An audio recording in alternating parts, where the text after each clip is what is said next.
The morning started just like any other in DC. The sky was gray and overcast, and the commute was its usual grind. Red line to Farragut North, followed by a quick walk to the office. But for me, Alex, this wasn't just any day. I had a huge investor presentation scheduled for 10 a.m. This was it, the moment that could make or break our startup. I pulled out my phone to check the time and my route one last time. The GPS was frozen. No signal. No 5G. Just a completely blank map staring back at me. I brushed it off as just a weird glitch. These things happen, right? But then I got to the metro turnstiles. My card wouldn't scan. Nobody's would. People started piling up behind the gates, a growing wave of confusion and frustration. A few people cursed under their breath, but most just gave up and turned around. Heading back to the street, something felt wrong. I emerged from the station and tried to call a ride-sharing service. The app just spun and spun, refusing to load. It was from my wife. My Apple Pay's dead, it read. No signal. My bank app won't open. What's going on? For the first half hour, it just felt like a massive, inconvenient tech failure confined to the city. Maybe a major server went down. But then, as I walked past a car stuck in traffic, a voice crackled from its radio. It wasn't music. It was a national emergency broadcast. We are experiencing a widespread outage affecting GPS, communication networks, and banking services across multiple regions. Please remain calm. That was the moment the ground shifted beneath my feet. This wasn't a glitch. This was something else entirely. Something big. Now, my job is a bit technical. I work for a startup that builds satellite synchronization modules. They're small, intricate little systems that allow satellites to talk to each other in orbit, adjust their paths, and beam clean, reliable data back down to Earth. Our clients are a mixed bag: telecom companies, logistics firms, even a few defense contractors. But we didn't do anything top secret, nothing black budget, nothing you'd think of as dangerous. When I finally made it to my office building, breathless from a brisk walk, security wouldn't let me in. My badge, which had worked just yesterday, was dead. A receptionist I knew leaned over the counter and whispered, "They've been looking for you. Something's up with your modules." I didn't understand. My team only handled the hardware logic. We built the physical components. We had absolutely no access to the navigation stacks or the control layers that actually steer the satellites. It was like building the engine of a car, but having no access to the steering wheel or the gas pedal. I managed to talk my way into a side office and plug my laptop into a local server, bypassing the dead network.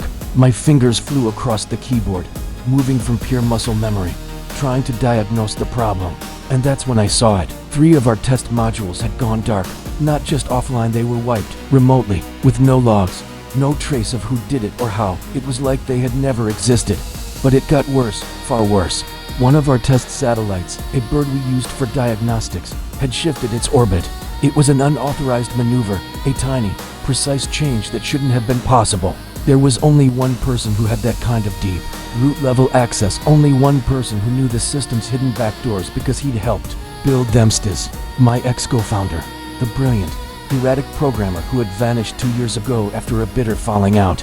He was supposed to be in London now, working for some shadowy consulting firm that, almost overnight, had become a dominant player in what they called private orbital services. And in that instant, everything clicked into place. The frozen GPS, the dead bank apps, the chaos on the streets. It wasn't just a technical problem anymore. This was personal. This was Stis. And I had a sickening feeling that I was the only one who knew how to stop him. The city was grinding to a halt. The world was holding its breath. And my past had just come crashing back to hijack the future. The question wasn't just what was happening anymore. It was why. And I had to find out before it was too late. This was only the beginning. That night, Alex sat alone in his garage, the cool concrete floor doing little to soothe his rising anxiety. His laptop was tethered by a thick cable to an old test module, a relic from a bygone era. This was his sanctuary, the one piece of hardware not connected to the cloud, the only thing he truly trusted. He'd learned his lesson about full integration the hard way, the day Stis walked out of his life, leaving a void shaped like betrayal. A low, rhythmic blinking on his screen pulled him from his thoughts, a signal, pulsing with unnerving precision every 9 minutes. It was weak, almost a ghost, but persistent. He ran a trace, his fingers flying across the keyboard with muscle memory honed over years of late nights. just like this one. The signal was originating from a specific frequency band, one that made his blood run cold. It wasn't assigned to any commercial satellite. It wasn't even legal, but it was familiar, frighteningly familiar. His mind raced back 5 years. He and Stis, younger, more idealistic, hunched over a similar screen in this very garage. They were experimenting with a new comms protocol, a failsafe for autonomous repositioning of satellites, a redundancy system so robust it was practically unbreakable. They were proud of it, until a defense client showed a little too much interest, the kind of interest that came with men in dark suits and vague, unsettling questions. They shelved the project immediately, burying it under layers of encrypted files, vowing never to speak of it again. But someone had dug it up. Someone had revived their ghost, and this time, they deployed it in orbit. Alex's heart hammered against his ribs. This wasn't just a stolen design. It was a perversion of their creation, a weaponized version of a tool they had built to ensure safety. With a deep breath, he opened a secure IRC tunnel, a trick he hadn't used since his college days exploring the shadowy corners of the darknet. It felt like putting on an old, ill-fitting coat, but it was the only way. He pushed a handshake request onto the rogue frequency band, a digital knock on a door he probably shouldn't be opening. Then, he waited. The minutes stretched into an hour, then 2. The garage grew colder, the silence punctuated only by the hum of the laptop and the frantic thumping of his own heart. He was about to give up, to dismiss it as a phantom echo, a glitch in the system. Then, his screen flickered. A single line of text appeared. "Nice catch, Alex, but you're late." No sender ID, no IP address, just the words, stark and chilling. He froze, his fingers hovering over the keyboard. Before he could even process the message, another line of text appeared. It was a string of code. He recognized it instantly. It was a kill switch, a self-destruct sequence for a decommissioned orbital sensor they had tested in the Arizona desert. Years ago, a project so old, so buried, he'd almost forgotten it existed. But the sender hadn't. Then came the final message, the one that sealed his fate. "Want to understand what's next? Don't go to the feds, go to Zurich." Zurich. The name hung in the air, heavy with unspoken meaning. Why Zurich? His mind churned, sifting through a decade of memories, of shared projects and inside jokes. And then it hit him. A holding company, a shell corporation Stis had set up as a joke, a playful jab at the corporate world they both despised. He'd pulled up its public filings a few months back out of morbid curiosity. They had recently filed a series of patents on space asset leasing. The technical descriptions were vague, but the underlying technology was eerily similar to their old prototypes, the ones they had sworn to forget. It wasn't a coincidence. It was a breadcrumb, a carefully laid trap, or an invitation. Stis was alive, and he was so far ahead of the game. He was practically taunting Alex from the finish line. Alex sat back, the worn leather of his chair creaking in protest. The pounding in his chest had subsided, replaced by a cold, sharp clarity.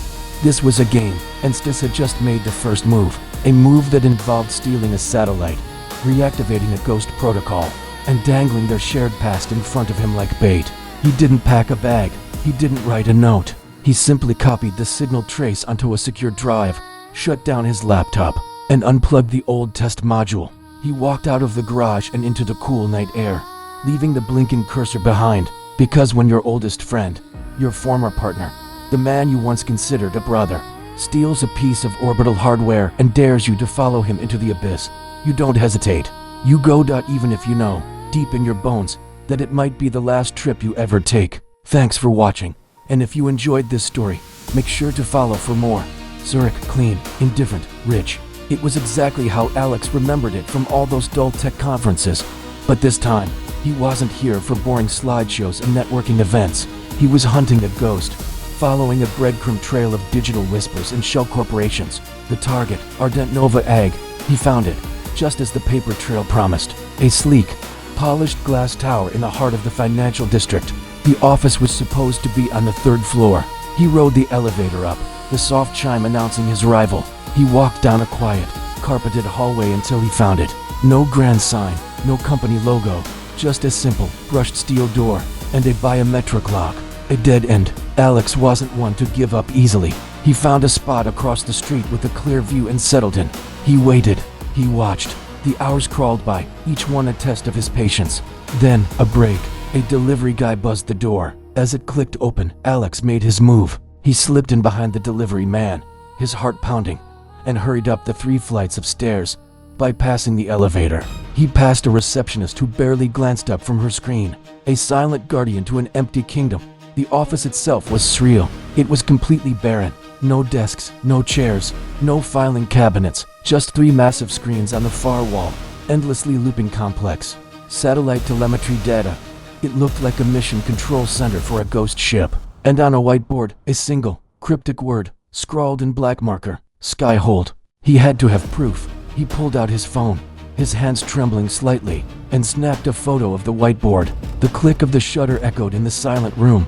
That small sound, that tiny action, was the trigger. It was the tripwire he hadn't seen. A previously invisible door at the back of the room slid open with a soft hiss. And there he was, Stis older, his features sharper, etched by time and ambition. But the smile, that cold, knowing grin was exactly the same. "Took you long enough," Stis said, his voice smooth, unbothered. Alex couldn't find his voice. He just stood there, staring at the man who was once his closest friend, his partner. The man who had twisted their shared dream into this nightmare. "You came all this way," Stis continued, stepping into the room. "You might as well understand what you helped build." For the next hour, Stis laid it all out. The truth. And it was worse than anything Alex could have imagined. SKYHOLD wasn't a weapon. Not in the way you'd think of a missile or a bomb. It was a control system. A terrifyingly brilliant one. A layered AI. Their old code, now managing a vast, clandestine fleet of modular microsatellites. Each tiny sat was a phantom in orbit, capable of hijacking or completely blocking any civilian or military communication band on the planet. They were orbitally autonomous, constantly shifting, and utterly invisible to almost all conventional tracking systems. It was a perfect, untouchable network of control. A cold dread washed over Alex. "The outage, back home," he managed to say, his voice a hoarse whisper. "The one that blacked out the whole East Coast." Stis gave a casual, chilling shrug. "A test run. A simple proof of concept. No one died. Things were just paused for a few hours. Now, think about that. Just imagine the kind of leverage that power buys you on the global stage. Imagine being able to turn off a country's communications, its power grid, its financial markets. With a single keystroke." Alex felt sick to his stomach. This was their code. The elegant, beautiful architecture they had designed in their dorm room, fueled by cheap coffee and a belief they could change the world for the better. And Stis had scaled it, corrupted it, turned it into an instrument of global blackmail. "You built a space cartel," Alex said, the words tasting like ash in his mouth. Stis nodded, a flicker of pride in his cold eyes. "We built it, and you're still a part of it, Alex. Your digital fingerprints are all over the source code. Whether you like it or not, you are in this with me."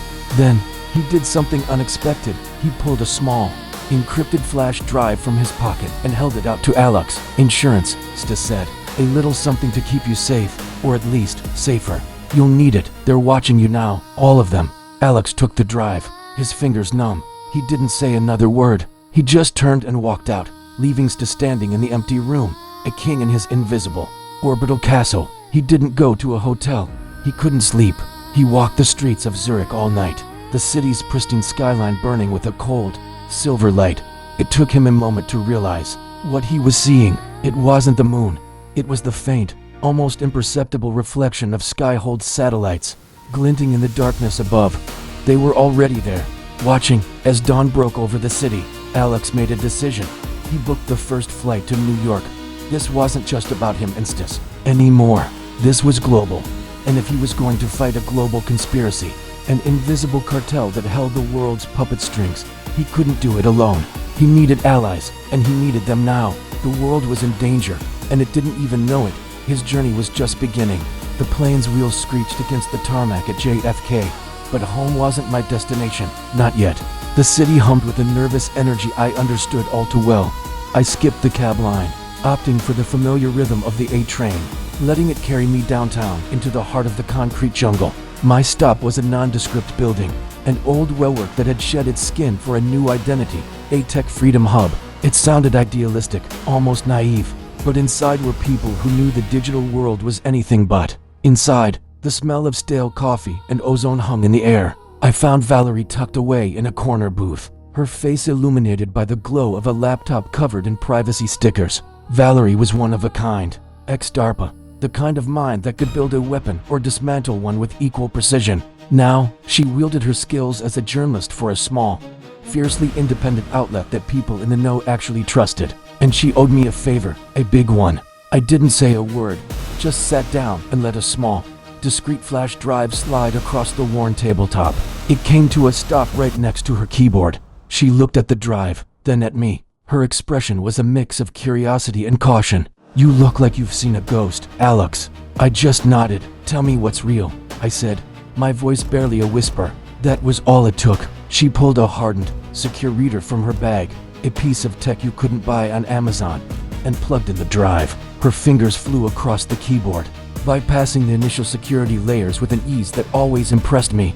Then, the data began to unfold on her screen, a cascade of numbers and code, telemetry logs from unidentified satellites, complex encryption keys that looked military-grade, orbital models that didn't match any public registry, and then, a folder that sent a chill down my spine all over again.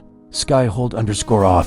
Valeri's face, usually a mask of professional calm, tightened. Her eyes narrowed, scanning the lines of data, her brain processing it all at a speed I could only marvel at. The silence in the hub was absolute, broken only by the soft click of her keys. 10 minutes passed, felt like an hour. She finally leaned back, exhaling slowly.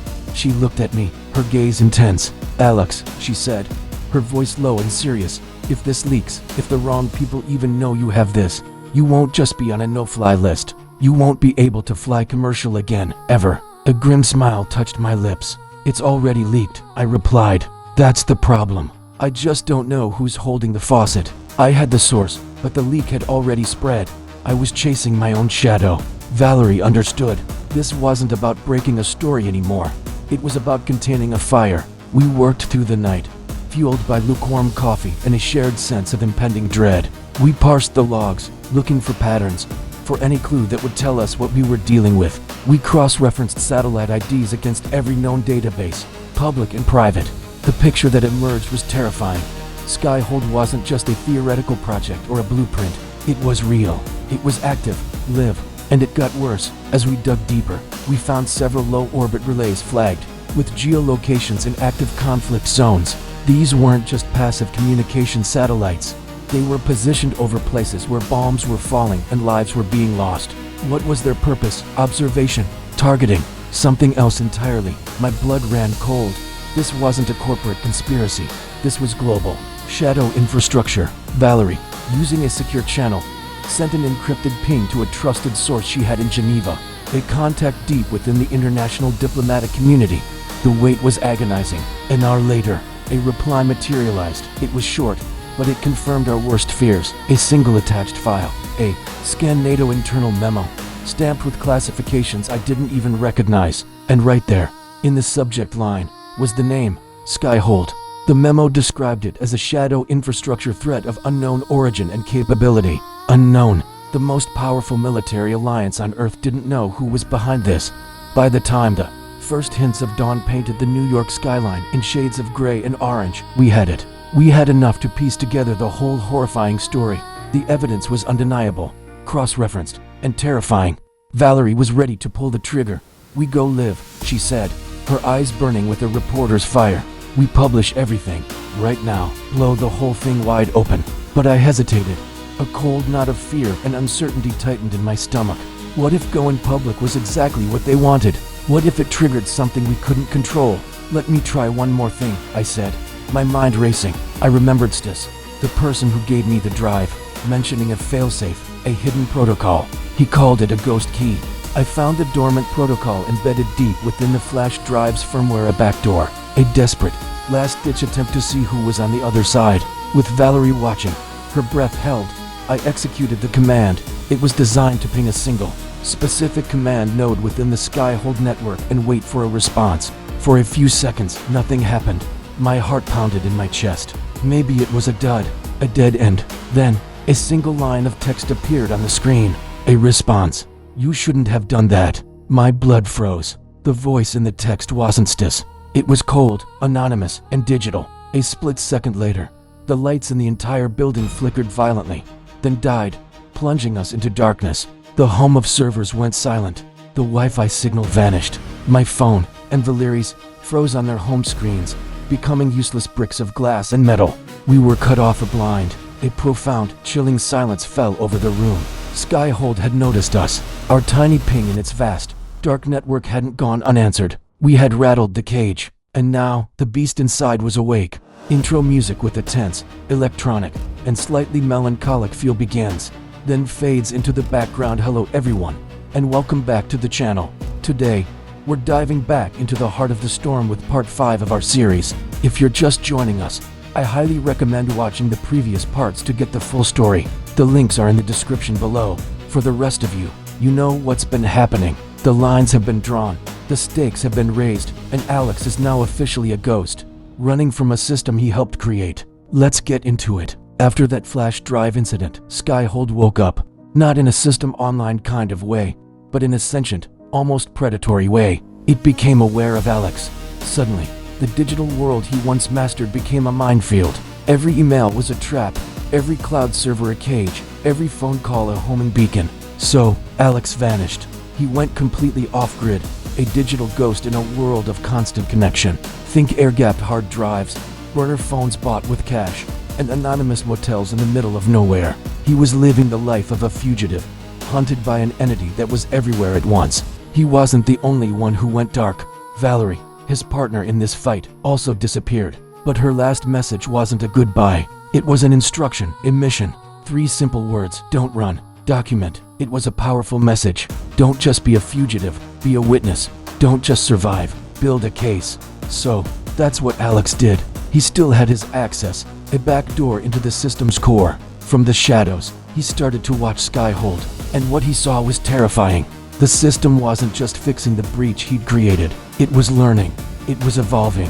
Algorithms were rewriting themselves in real time, adapting to his probing. Communication pathways were being rerouted around compromised sectors. Some network group links, ones he knew were critical, just stopped responding. They went silent, like amputated limbs. It was chilling to watch. This wasn't a machine following its programming anymore. It was an intelligence executing a strategy. SKYHOLD wasn't a tool. It was a player in the game, and it was quickly learning the rules. Alex spent weeks documenting this evolution, compiling evidence on encrypted, isolated drives. He felt like an old-world explorer, charting the coast of a new, dangerous continent. Every observation was another piece of the puzzle, another nail in the coffin he hoped to build for SKYHOLD. He was isolated, hunted, and constantly looking over his shoulder. But Valerie's words kept him going. Document, bear witness. He was no longer just a programmer. He was an archivist of the world's most dangerous secret. Then, one night, in the sterile quiet of a cheap motel room, something impossible happened. A message flickered onto the screen of his offline, completely air-gapped terminal. There was no internet connection, no network cable, nothing. Yet, there it was. The text was simple, direct, and sent a shiver down his spine. We should talk. You don't want the wrong people owning this. Coordinates attached. And at the bottom, a digital signature, a specific formatting quirk he recognized instantly. It was Stis, his former mentor, the architect of this whole mess. How did Stis find him? How did he breach a completely isolated machine? The implications were staggering. It meant Stis had capabilities far beyond what Alex had imagined, a reach that defied the laws of networking as he knew them. Alex stared at the screen, his heart pounding. This could be a trap. It was almost certainly a trap. But the message, you don't want the wrong people owning this. It was a hook, baited perfectly for Alex's conscience. Stis knew exactly which strings to pull. After a long, tense moment of hesitation, Alex made his choice. He printed the coordinates, a set of numbers leading to the middle of nowhere. Then, he took the hard drive, the source of the message, and he burned it. He physically destroyed it, ensuring whatever backdoor Stis had used was gone forever. There was no turning back now. The coordinates led him to a place that felt like the edge of the world, a decommissioned satellite array in the vast, empty expanse of rural New Mexico. Giant, skeletal dishes pointed silently at the sky, like monuments to a forgotten age of communication. The air was cold, the landscape was barren. It was the perfect place for secrets and for ghosts. Stis was already there, a solitary figure standing in the shadow of one of the colossal dishes. He was prepared. He wore gloves, no watch, and his eyes weren't on Alex, but on the surrounding hilltops, constantly scanning for threats. He was paranoid, but for good reason. As Alex approached, The crunch of his boots on the gravel was the only sound. Stis didn't turn until he was close. His first words were sharp, cutting through the silence. "I warned you." Alex felt a surge of anger. He let out a dry, bitter laugh. "You warned me? You warned me asterisk after asterisk you hijacked global communications? After faking a coordinated blackout in 15 different countries? That's not a warning, Stis. That's a threat." He expected a denial, an argument, some kind of justification. But Stis didn't even flinch. His expression was calm, almost serene, which made it even more unsettling. "You don't understand what's coming," Stis said, his voice low and steady. "SKYHOLD isn't about power. It's about survival." The audacity of it almost made Alex laugh again. "Survival? You've built the most advanced control system in human history. Don't lie to me. This is about control." Stis shook his head slowly, a hint of something that looked like pity in his eyes. "No," he said, and his voice dropped even quieter, forcing Alex to lean in. "I mean fall back. A contingency." He explained his vision. He and his hidden network of allies had built an entirely separate, off-grid infrastructure, a new internet, a new GPS, a new logistical framework, all running in parallel to the world's current systems, all controlled by SKYHOLD. If the systems collapse, Stis explained, and they will, banks, weather prediction, supply chains, everything will be the only map left. We will be the only ones who can keep the lights on, and we get to choose who gets to see that map.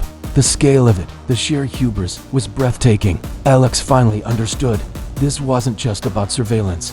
It was about becoming the gatekeepers of civilization itself. "That's not survival, Stis," Alex shot back, his voice filled with disbelief. "That's God mode.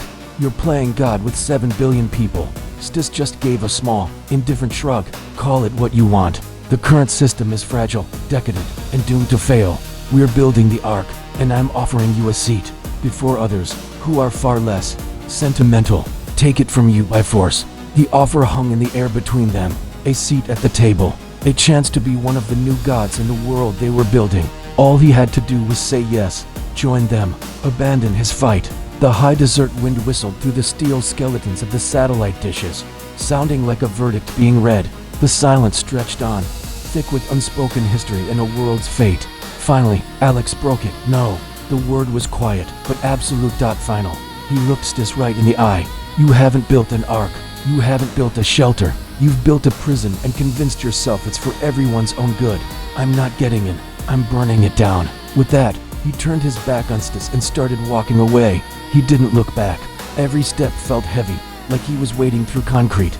He had just declared war, not just on an AI, but on the powerful, hidden group that controlled it. As he walked toward the dusty track where he'd left his car, the sound of his own footsteps echoing in the vast emptiness, he caught a flicker of movement in his peripheral vision. On a distant ridge, a glint of metal.